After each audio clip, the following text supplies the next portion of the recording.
नमस्कार विद्यार्थियों, स्वागत है आप सभी का आपके अपने यूट्यूब प्लेटफॉर्म उदय एजुकेशन में।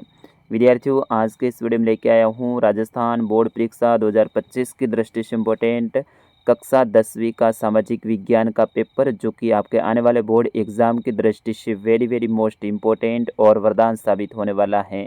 विद्यार्थियों, इस प्रश्न पत्र में जितने भी प्रश्न बताए जा रहे हैं ये सारे के सारे आपके एग्जाम की दृष्टि से 101% इम्पोर्टेंट रहेंगे और बिल्कुल इस पेपर में से ज़्यादातर प्रश्न आपके एग्ज़ाम में सीधे ही देखने को मिलने वाले हैं। आप देखिए पूरा जिस तरह से इस बार आपके बोर्ड ने मॉडल पेपर जारी किया था और उसमें जो पैटर्न बताया गया था उसी पैटर्न पर आधारित ये प्रश्न पत्र रहेगा और बिल्कुल इसमें से आपके एग्ज़ाम में प्रश्न देखे जाएंगे। जब आपकी मुख्य परीक्षा होगी बोर्ड की तब आप देख लेना और तब कमेंट करके भी बताना कि आपके कितने प्रश्न आए हैं। तो मुझे पूर्ण विश्वास है कि इस प्रश्न पत्र में से आपके एग्ज़ाम में सीधे ही प्रश्न आएंगे।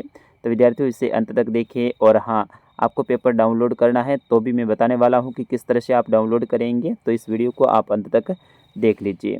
चलिए बढ़ते हैं पहले प्रश्न की ओर। पहला प्रश्न आपके खंड के अंतर्गत आने वाला है, जिसमें बहुविकल्पात्मक प्रश्न रहेंगे और इसके अंतर्गत 1 से लेकर कुल 18 प्रश्न रहेंगे, यानी अवसर के इस बार आपके 18 प्रश्न आने वाले हैं। तो काफ़ी कुछ आपके अवसर के जो प्रश्न हैं, वस्तुनिष्ठ जो प्रश्न हैं या फिर बहुविकल्पात्मक प्रश्न हैं, उसके ऊपर निर्भर इस बार आपके एग्ज़ाम रहने वाला है। चलिए बढ़ते हैं पहले प्रश्न की ओर। पहला प्रश्न है, जर्मेनिया किस राष्ट्र का रूपक बन गई थी? तो विद्यार्थियों, जर्मेनिया है वो किस राष्ट्र का रूपक बन गई थी? तो जर्मन, यानी ऑप्शन ब इज़ करेक्ट आंसर। अगला क्वेश्चन है कि इनमें से किस राज्य में सीढ़ीदार खेती की जाती है? आपको बताना है कौन से राज्य में सीढ़ीदार खेती की जाती है। तो विद्यार्थियों, इसका सही आंसर होगा आपका ऑप्शन नंबर द उत्तराखंड। एक पहाड़ी राज्य है, वहाँ पर सीढ़ीदार खेती की जाती है। सीढ़ीदार का मतलब है पहाड़ों पर जो खेती की जाती है वो उत्तराखंड में। बाकी पंजाब, हरियाणा ये सब मैदानी राज्य है, तो यहाँ पर कोई ऐसी खेती नहीं होती है। अगला है कि भारत में विश्व की समस्त जैव प्रजातियों की कितने प्रतिशत संख्या पाई जाती है? तो विद्यार्थियों, ये प्रश्न बहुत इंपॉर्टेंट है। इसका सही आंसर होगा ऑप्शन नंबर ब 8%। कितनी? 8%। बढ़ते हैं अगले क्वेश्चन की ओर। अगला क्वेश्चन है क्वेश्चन 4, निम्नलिखित में से कौन सा उद्योग दूरभाष, कंप्यूटर आदि संयंत्र निर्मित करता है? यानी इनमें से कौन सा उद्योग है जहाँ पर कंप्यूटर और दूरभाष यानी मोबाइल फ़ोन वगैरह ऐसे जो काम किए जाते हैं, यानी ऐसे बनाए जाते हैं? तो ऑप्शन स रहेगा इलेक्ट्रॉनिक उद्योग। अगला क्वेश्चन है, निम्न में से परिवहन का सबसे सस्ता साधन कौन सा है? सड़क परिवहन, जल परिवहन, वायु परिवहन, ये सभी। तो विद्यार्थियों, इसका सही आंसर होगा सबसे सस्ता जल परिवहन होता है, लेकिन इसमें समय ज़्यादा लगता है। तो सबसे सस्ता कौन सा होता है? जल परिवहन। और सबसे महंगा कौन सा होता है? वायु परिवहन। ये भी आप ध्यान रखना।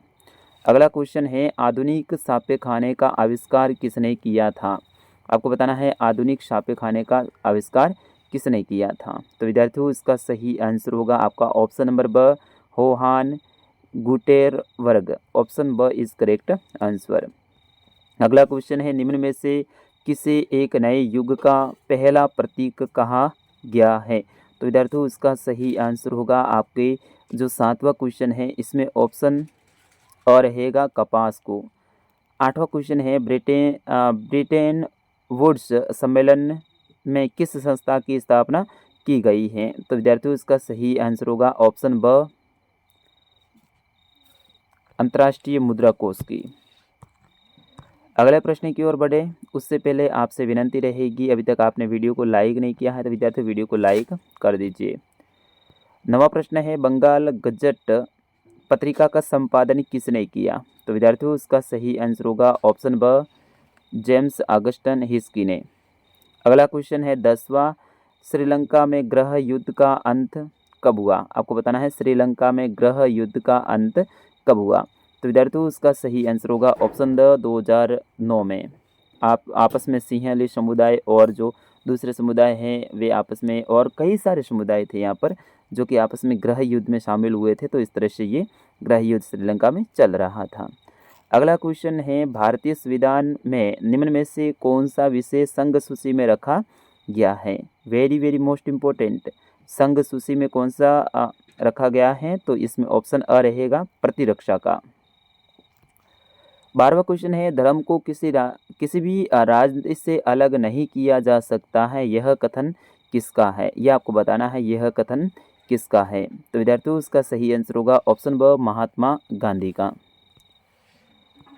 13वां प्रश्न है, भारत में राजनीतिक दलों का पंजीकरण एवं इन्हें मान्यता प्रदान करने वाली संस्था कौन सी है? यानी कोई भी राजनीतिक दल जैसे कि बीजेपी, कांग्रेस, ऐसे कई सारे हैं, तो उनको मान्यता कौन देती है वो आपको बताना है। तो विद्यार्थियों इसका सही आंसर क्या होगा? आप भी कमेंट कीजिए, बिल्कुल आपके कमेंट का मैं इंतजार करूंगा। तो भारतीय निर्वाचन आयोग देता है। कौन करता है? भारतीय निर्वाचन आयोग। भाई वो पार्टी है तो वो वोट लड़ने के लिए आएगी, तो उसको भारतीय निर्वाचन आयोग ही मान्यता देता है। अगला है, निम्नलिखित में से किस शासन प्रणाली में वैध सरकार का गठन होता है? वैध सरकार का गठन किस प्रणाली में होता है? तो ऑप्शन अ रहेगा लोकतंत्र में। अगला है, देशों की तुलना करने के लिए सबसे महत्वपूर्ण विशेषता समझी जाती है, किसे समझी जाती है? यह आपको बताना है। 15वां क्वेश्चन आ चुके हैं अपन, तो इसमें ऑप्शन अ रहेगा आय को। 16वें की ओर बढ़े उससे पहले एक बार पुनः निवेदन रहेगा, चैनल को सब्सक्राइब जरूर कीजिएगा। औपचारिक क्षेत्र में ऋणदाताओं की गतिविधियों की देखरेख करने वाली संस्था कौन सी है? वो आपको बताना है। कौन से? औपचारिक क्षेत्र में ऋणदाताओं की गतिविधियों की देखरेख कौन सी करती? भारतीय रिजर्व बैंक, भारत सरकार, राज्य सरकार या संसद? तो विद्यार्थियों इसका सही आंसर होगा ऑप्शन अ भारतीय रिजर्व बैंक। फिर उसके बाद में अगले क्वेश्चन की ओर बढ़ते हैं। अगला क्वेश्चन है आपके 17वां, भारत में राष्ट्रीय उपभोक्ता दिवस कब मनाया जाता है? तो विद्यार्थियों इसका सही आंसर होगा ऑप्शन ब 24 दिसंबर को। और अंतिम अवसर का प्रश्न है, विभिन्न देशों के मध्य तीव्र एकीकरण की प्रक्रिया क्या कहलाती है? विभिन्न देशों के मध्य तीव्र एकीकरण की जो प्रक्रिया है वो क्या कहलाती है? तो वे वैश्वीकरण कहलाती है। यानी सभी देश एक होते हैं तो वो क्या कहलाता है? वैश्वीकरण कहलाता है। अब आ रहे हैं अपन दूसरे प्रश्न की ओर। उससे पहले अगर आपको कक्षा 10वीं के सभी विषय के पेपर डाउनलोड करने हैं तो आप हमारी वेबसाइट पे जा सकते हैं। वेबसाइट का नाम है उदय स्टडी डॉट यानी छोटा सा बिंदी और IN यानी इन, उदय स्टडी .in। गूगल में जाके आप सर्च करोगे तो वहाँ पर हमारी वेबसाइट आ जाएगी। उसमें आपको जाना है, 3 लाइनें ऐसे दे रखी होगी, उसके ऊपर आपको क्लिक करना है। वहाँ पर खूब सारे विवरण खुलेंगे, उस पर पेपर नाम आएगा, पेपर के ऊपर क्लिक करोगे, फिर कक्षा 10 का चॉइस करते हुए आप अपने हिसाब से पेपर को डाउनलोड कर सकते हैं। बिल्कुल PDF पूरी की पूरी डाउनलोड करने को आपको मिलने वाली है। लेकिन विद्यार्थियों इस वीडियो को पूरा देख लीजिए, फिर उसके बाद में आप आराम से PDF डाउनलोड कर सकते हैं। इसी वीडियो के डिस्क्रिप्शन में मैं लिंक दे रहा हूँ, तो वहाँ से भी आप आराम से बाद में भी डाउनलोड कर सकते हैं। अगला प्रश्न है दूसरा, रिक्त स्थान की पूर्ति कीजिए। इसमें पहला है, फ्रांसीसी क्रांतिकारियों का मुख्य लक्ष्य यूरोप के लोगों को निरंकुश शासकों से मुक्त कराना था। तो इसमें आपको लिखना है निरंकुश शासकों। अगला है, भारत चीन के बाद विश्व का दूसरा सबसे बड़ा चावल उत्पादक देश है। सबसे बड़ा कौन सा है? चीन है। और दूसरा नंबर किसका आता है चावल में? इंडिया का आता है। इसमें आप चावल लिखोगे, चावल उत्पादक। तीसरा है, इसमें देखिए, यात्रियों और वस्तुओं का एक दूसरे से दूसरे स्थान पर आवागमन परिवहन कहलाता है। वो क्या कहलाता? परिवहन कहलाता है।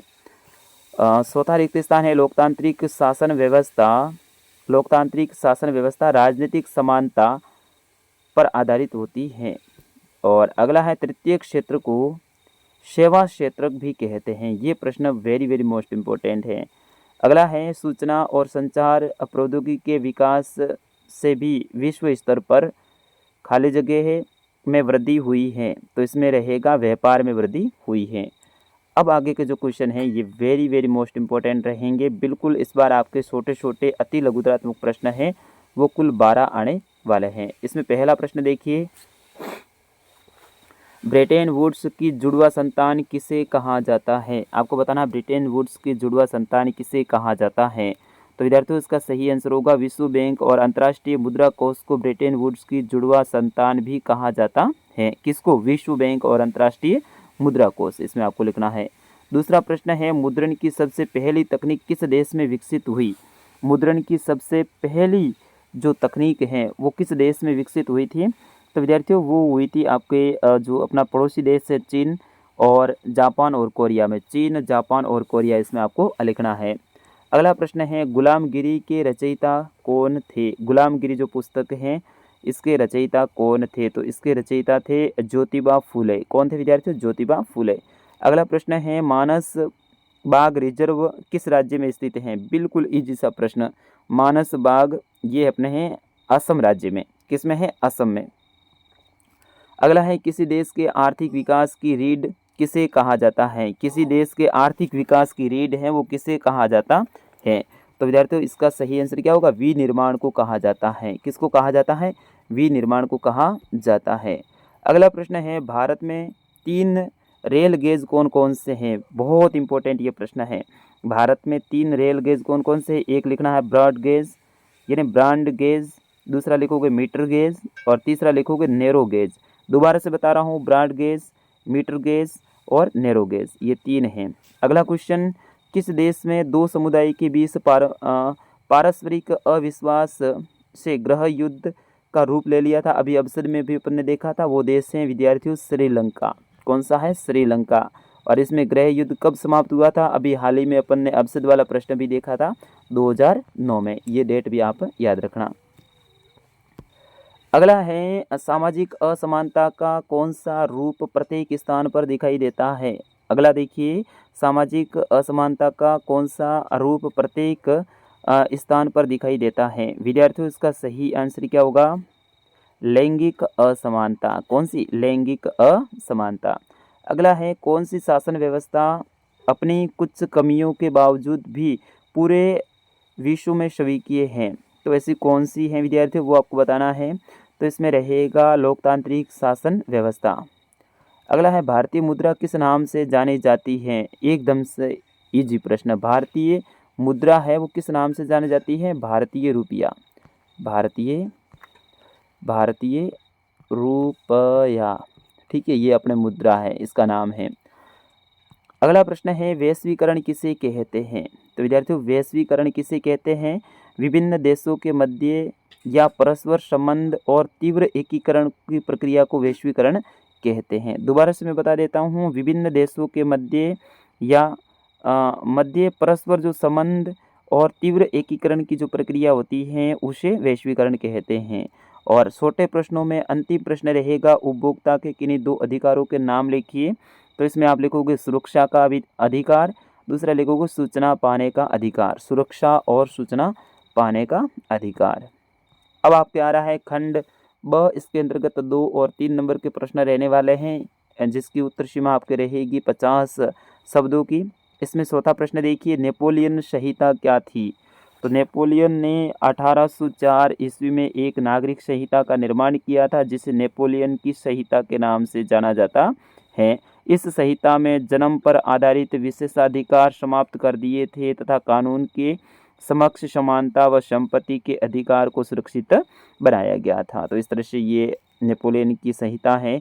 अगला है रीडर पेस्ट बीमारी का अफ्रीका पर क्या प्रभाव पड़ा? वेरी मोस्ट इम्पोर्टेंट है। तो रीडर पेस्ट के कारण लगभग 90% मवेशियों की मौत हो गई थी, यानी जानवरों की मौत हो गई थी।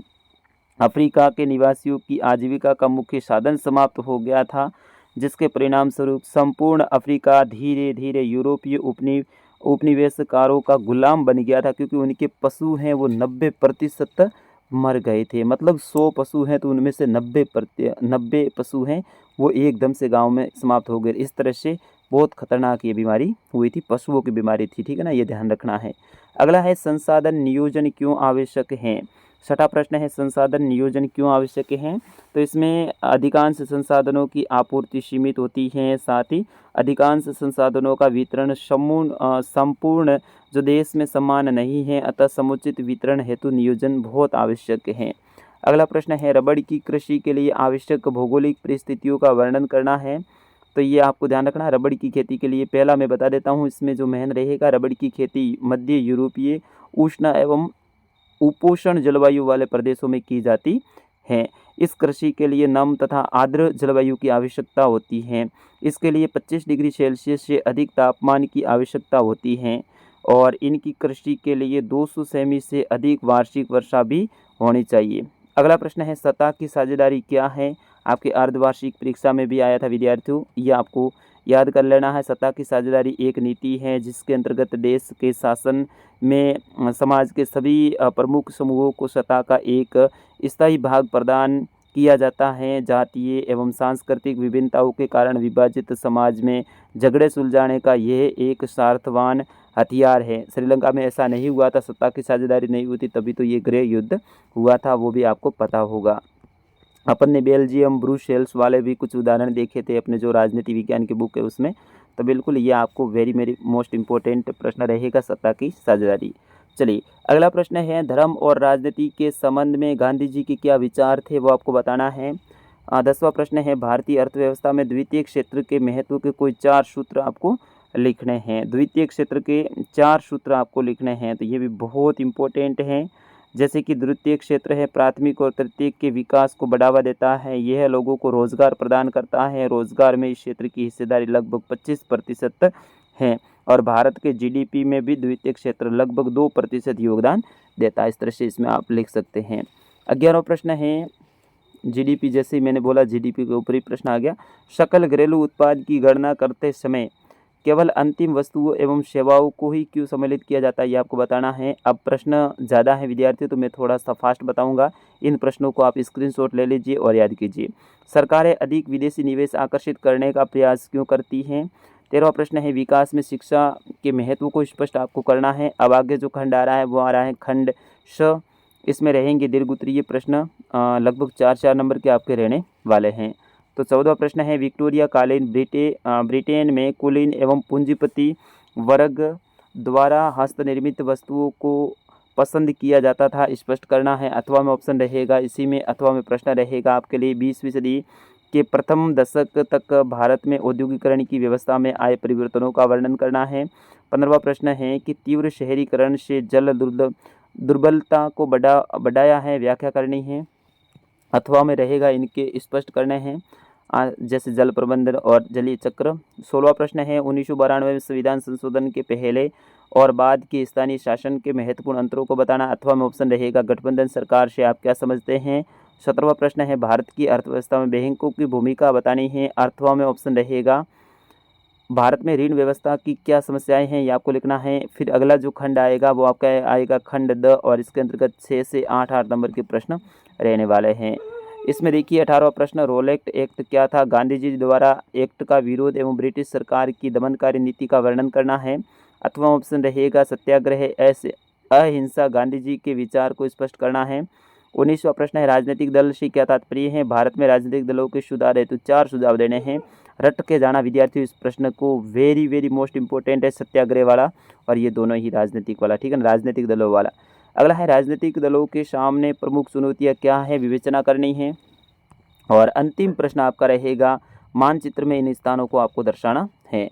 तो इस तरह से आपके कुल 20 प्रश्न आएंगे और बिल्कुल पूरा पेपर मैंने आपको बताया है विद्यार्थियों। इस प्रश्न पत्र में से आपके 60 से 70% सीधे प्रश्न पूछे जाएंगे, मुझे पूर्ण विश्वास है, क्योंकि बहुत ही मेहनत के साथ में इस पेपर को तैयार किया गया है और बिल्कुल जिस तरह से इस बार आपका सिलेबस है उसी तरह से मैंने तैयार किया है।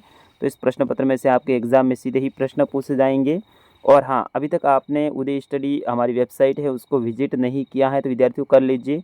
आपको गूगल में जाना है UDAY study STUDY.in आपको लिखना है और फिर वहाँ पर हमारी वेबसाइट मिलेगी। कक्षा 10 के ऊपर आपको सेलेक्ट करके आराम से पेपरों को पढ़ना है। पहले पूरी पोस्ट को पढ़िए, फिर नीचे आपको डाउनलोड करने का ऑप्शन मिलेगा, वहाँ से आप डाउनलोड कर लीजिए। बिल्कुल आपको अच्छे से बेस्ट क्वालिटी वाले पेपर वहाँ पर मिलने वाले हैं। तो समय पे आप इसके बाद में भी आप वेबसाइट पे जाते रहिएगा। तो फिलहाल इस वीडियो में इतना ही, मिलते हैं अगले पेपर में। लेकिन उससे पहले आप कमेंट करके ज़रूर बताइए अगला पेपर कौन से सब्जेक्ट का मैं डालूँ, वो आप कमेंट करके ज़रूर बताइए। धन्यवाद, जय हिंद, वंदे मातरम।